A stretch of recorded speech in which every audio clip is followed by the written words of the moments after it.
Como te comentaba en la primera parte, una de las cosas más increíbles que uno encuentra en la Biblia es cómo Dios, siendo ese Dios y nosotros siendo nada, nos conoce. Y cuando empezamos a darnos cuenta de esto, cómo hay necesidad que entendamos que ese amor que reside en ese Dios poderoso del Antiguo Testamento está vigente hoy en día, que ese amor nos puede ayudar a que cambiemos la manera en que nosotros nos comportamos con nuestros hermanos. Ese Dios todopoderoso del Antiguo Testamento que tronaba en el Sinaí, y te lo vuelvo a repetir, busca en Éxodo el capítulo 19, el versículo 18.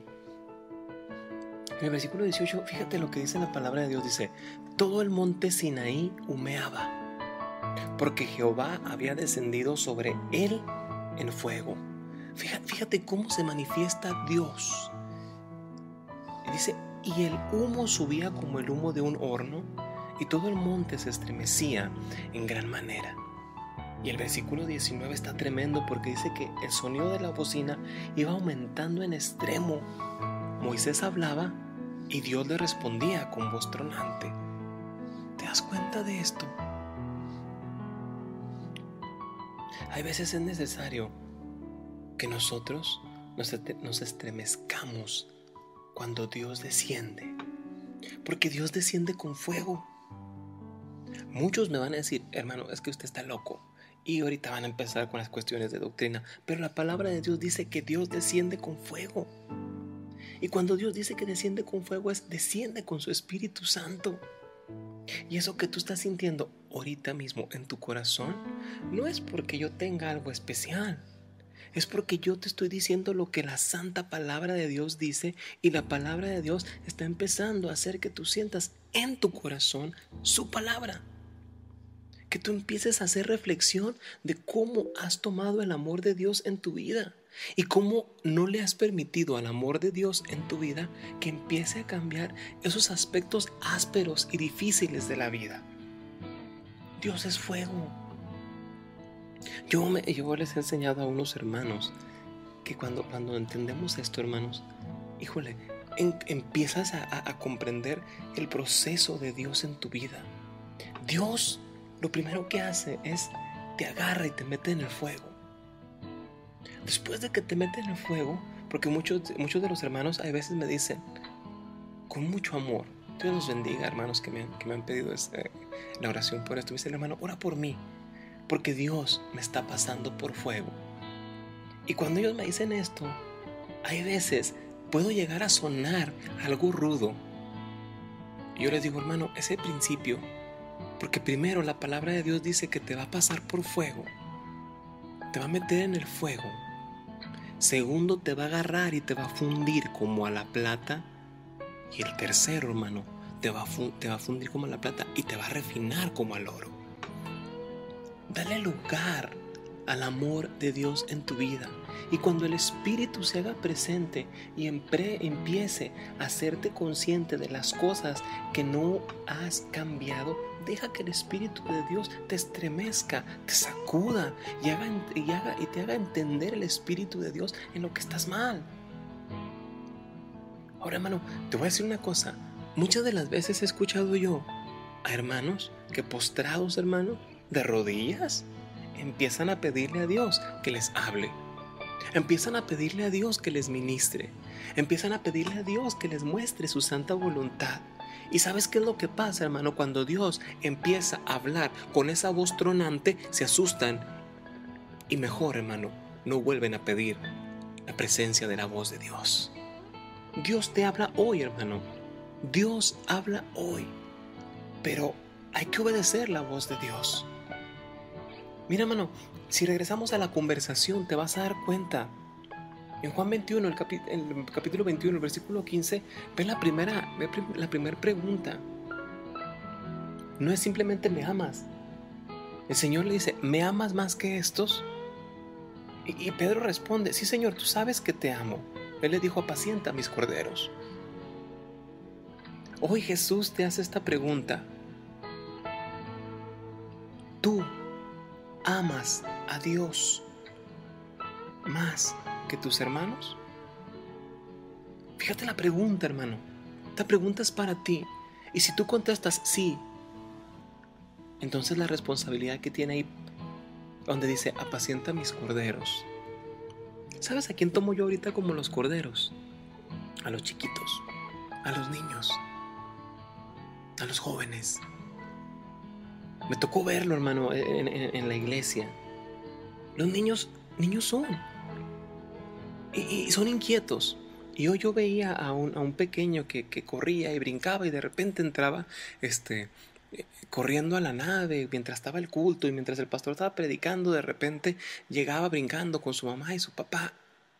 Y yo percibía y veía a los hermanos que estaban alrededor, que volteaban y veían a aquella pobre criatura que si hubieran tenido fuego en los ojos o un rayo lo hubieran hecho polvo, lo hubieran consumido en ese momento.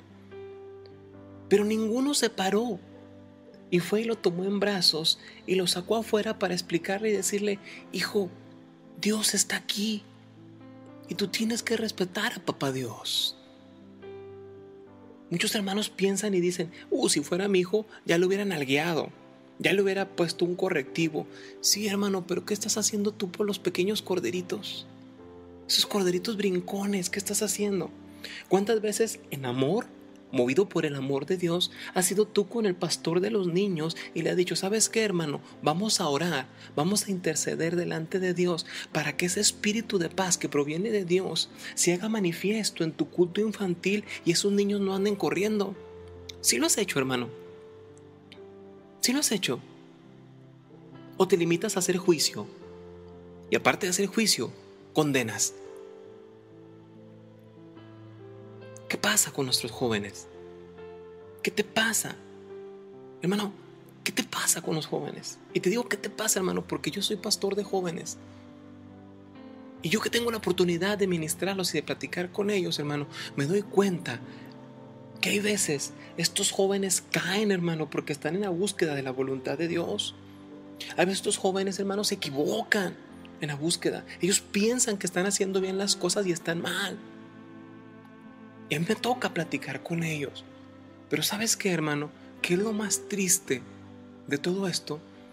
Es que ellos dicen, yo en la búsqueda de la perfecta y santa voluntad de Dios, me gustaría que mi padre o mi madre me dijeran cómo hacerle para poder obedecer a Dios.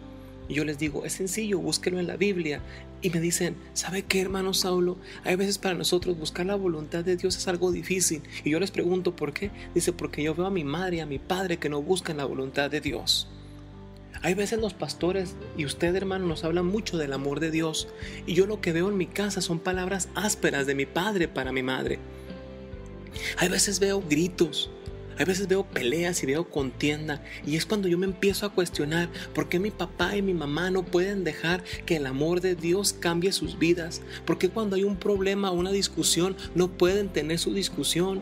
No pueden tener su desacuerdo y tratar de llegar a una aveniencia echando mano del amor de Dios. Nunca veo a mi padre orando por mi madre y nunca veo a mi madre orando por mi padre. Nunca he sido invitado por mi padre o mi madre para orar por los demás miembros de la familia. Hermano, ¿dónde está el amor de Dios? ¿Qué estamos haciendo con el amor de Dios? No te sientas mal, hermano. Y si te sientes mal, qué bueno, gloria a Dios, porque el Espíritu de Dios te está haciendo que entiendas esas cosas en las cuales le estás fallando a Dios. Pero ya basta, hermano, de estar haciendo el amor de Dios a un lado. ¿Sabes, hermano? Te voy a poner una imagen para que la veas. Y piénsalo con tu corazón. Los líderes, nuestros pastores, los diáconos, los maestros de la escuela dominical, ¿sí?, nos enseñan del amor de Dios a través de la Biblia, de la Santa Palabra, desde un púlpito. Amén. ¿Sabes tú desde dónde Jesucristo mismo nos predicó acerca del amor? ¿Sabes cuál fue su púlpito donde Él nos predicó acerca de su amor? Su púlpito fue la cruz. Estando colgado en la cruz, Él dice, Padre, perdónalos porque no saben lo que hacen. Ese fue el púlpito de Jesús. ¿Te das cuenta, hermano? ¿Y qué hemos hecho con ese amor? ¿Qué hemos, hermano, hecho con esa demostración del amor? Yo te invito, hermano, a que empieces a recapacitar acerca del amor de Dios en tu vida. ¿Cuál es la posición que tiene el amor de Dios dentro de tu familia? ¿Has dejado que el amor de Dios se mueva dentro de tu familia? ¿Has dejado que el amor de Dios tome control de las situaciones de tu familia? ¿Has dejado que el amor de Dios entre dentro de la iglesia y se manifieste con poder y los ministerios de la iglesia empiecen a cambiar por el amor de Dios? Hermano, las preguntas ahí están. ¿Me amas más que estos? ¿Me amas y me amas?